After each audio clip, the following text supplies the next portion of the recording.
When the Oregon government announced the Clean BC climate policies in 2018, electrification played a large part of their strategy to reduce British Columbia's greenhouse gas emissions. Well, yeah, last week they announced some electrification programs and incentives through BC Hydro for industrial users. And we're going to talk to engineer Ron Monk about those. Welcome to the interview, Ron. Thank you. Good to see you. Well, why don't we start with the Clean BC industrial electrification discount rate? Can you tell us about that, what it is, and is it a good thing or a bad thing? Well, it's a discount on electricity prices for certain industrial customers. It's a approximately 20% discount for 5 years, and then the discount trails off in the last 2 years for a total of 7 years of discount. Certain types of uses of electricity would qualify, such as hydrogen production using electrolysis. If a customer can demonstrate that they would otherwise use fossil fuels, they could qualify for the rate.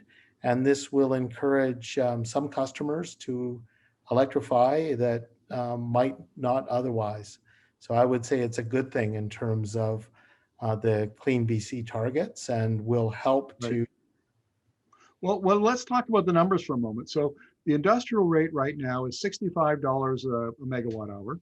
And this is going to be a 20% discount off that. So it'll be about $52.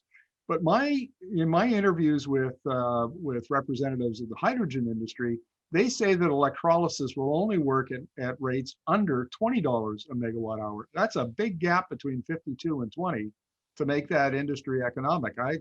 Doesn't sound, what is the government thinking here? Well, I don't know what the government's thinking, and it's a long time ago since I was involved in the hydrogen space. Certainly the cost of electricity matters in evaluating electrolytic production of hydrogen. But I think another factor is the cost of CO2 emissions. And if the hydrogen is produced using steam methane reforming, then there's a CO2 emission associated with it. And to really get to a clean future, we need electrolytic production of hydrogen, not steam methane reforming of hydrogen, unless the CO2 is captured. Gotcha. You were telling me that the Order in Council that set out this new rate says that, or implies anyway, that BC Hydro's customers will pay for the discount to the industries that receive it. I can't imagine that's going to be very popular with Hydro's customers. Yeah, so my interpretation of the Order in Council is that BC Hydro needs to apply for these rates, and that the BCUC would then approve them because of the Order in Council. My understanding is that the revenue that would be lost through these discounts will need to be collected through all other BC Hydro customers. So yes, it is my interpretation is it's money would essentially flow from all BC Hydro customers to collect this revenue that would be lost, that would benefit the customers that are electrifying their businesses. And yeah. Well, let's talk about the second part of the announcement, which is the Clean BC Facilities Electrification Fund. So this is, I assume, we're going to be connecting industrial processes and that sort of thing to the grid that would normally be done through using fossil fuels like natural gas. $84.4 million, is that enough to do the job? It's not. 84.4 million is a good start, but when you look at the costs to integrate, things like mines or potentially remote hydrogen facilities, $84.4 million won't go very far.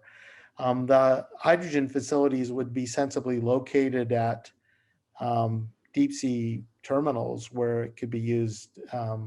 They could be used for export of hydrogen to markets that are high fossil fuel users, and so in some cases, upgrading the grid to serve those new customers would be very expensive. Gotcha. What about commercial and residential users? Because there's nothing in here for them. Do you think that the government is considering or should be considering discounts for greater electricity use in those customer bases? I think so. Electrification is certainly possible in commercial and residential cases as well. So if you change the rates that, say, residential customers pay, so you could get rid of the step rate, for example, and that would encourage more electric vehicle charging, more air source and ground source heat pumps for heating and cooling. And then similarly in the commercial space, there's lots of potential substitution of fossil fuels. And if you adjust the rate design or provide rate discounts, that could encourage electrification in the commercial and residential spaces as well as the industrial space.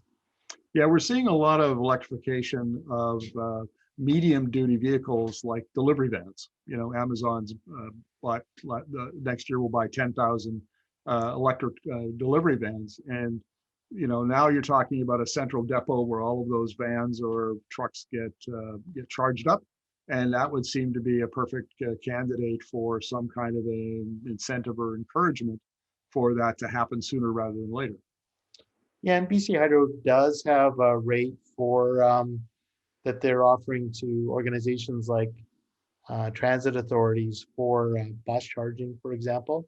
And so there's lots of opportunities for those mid-sized vehicles for sure. It seems like things are happening at a pretty fast pace in the light-duty vehicles, but for the medium-duty and heavy-duty vehicles, they need a shot in the arm to really get those things moving. And the amount of energy that's used by a delivery van that's running around town all day is way more than a typical individual uses in their light duty vehicles. So they're a really important market to go after. Last question, Ron. What about the removal of tariff supplement 37, which helped to pay for the Northwest Power Line? Yeah, so when BC Transmission Corporation and BC Hydro and the province decided to build the Northwest Transmission Line, they set up this tariff supplement 37, whereby they would collect an additional approximately $10 a megawatt hour from customers that connected to the Northwest Transmission Line. The province, through this order in council, would remove that tariff supplement on tariff supplement number 37, and that will encourage customers, industrial customers, to connect in Northwest BC to that line. And there's a few potential mines in that area that this might provide enough stimulus for that to proceed. There's also liquefied natural gas opportunities in Northwest BC that could potentially benefit from the removal of that tariff supplement as well. Ron, thank you very much for this. Really appreciate it. You're most welcome. Nice to see you.